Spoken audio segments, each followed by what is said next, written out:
premier tour des législatives, Félix Mathieu. Le CAC 40 en hausse de plus de 2% lundi, quand à titre de comparaison, ses équivalents britanniques ou allemands étaient un peu au-dessus de 0%. Le cours des banques françaises a particulièrement augmenté, quasiment 6% pour la Société Générale, par exemple, en début de semaine.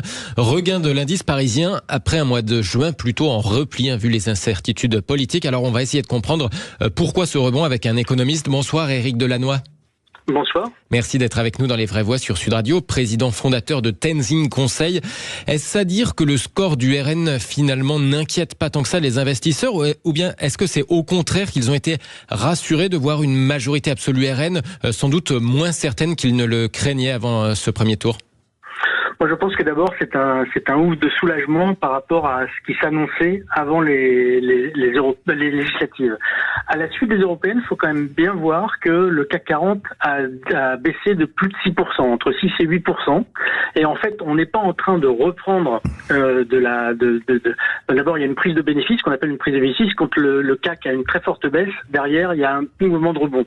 Il a été possible parce que après les européennes, on s'est dit, mon Dieu, la France ne va pas pouvoir rembourser ses dettes, ne va plus pouvoir équilibrer ses comptes. Donc les investisseurs s'inquiètent. Avec le premier tour législatif, le spectre de l'arrivée d'un choc économique lié à l'arrivée de la gauche, qui était très effrayant pour les investisseurs, s'est éloigné. Et finalement, les reculades du Rassemblement national sur beaucoup de ces mesures ont fait dire que c'était potentiellement pas si grave que ça. Donc on n'est quand même pas sur une confiance des investisseurs, on est quand même d'abord et avant tout sur on sauve la mise. Parce que dans le même temps, alors que depuis le début de l'année, on a quasiment effacé tous les gains, on est à peu près à un +1, +2, 0+. Le Dow Jones, lui, a pris 10%, l'Eurostoxx, lui, a pris 10%. Et donc, on a une perte de dynamique quand même des investisseurs sur les valeurs françaises, qui est moins pire qu'on ne pouvait l'espérer, qu'on ne pouvait le craindre, pardon.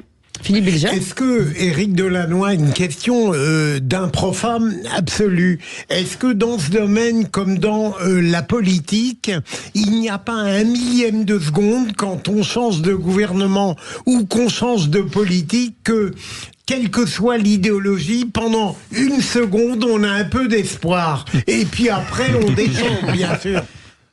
Non, mais encore une fois, là, ça ne traduit pas l'espoir, puisque en guise d'espoir, on a effacé tous les gains depuis le début de l'année quand même. Donc, on est sur un rééquilibrage.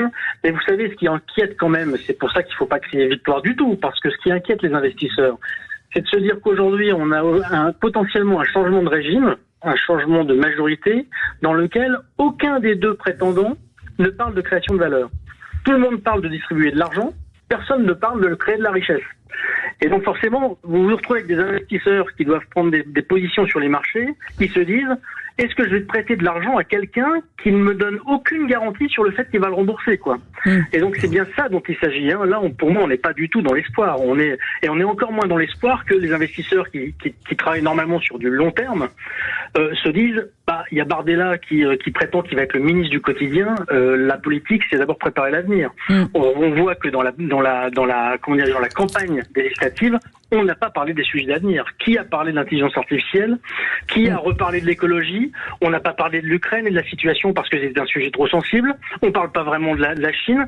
Bref, on a parlé pouvoir d'achat, immigration, sécurité. Oui. C'est-à-dire des sujets très conjoncturels qui ne sont pas des sujets structurels. Merci beaucoup Éric Delannoy, économiste et président fondateur de Tenzing Conseil. Merci.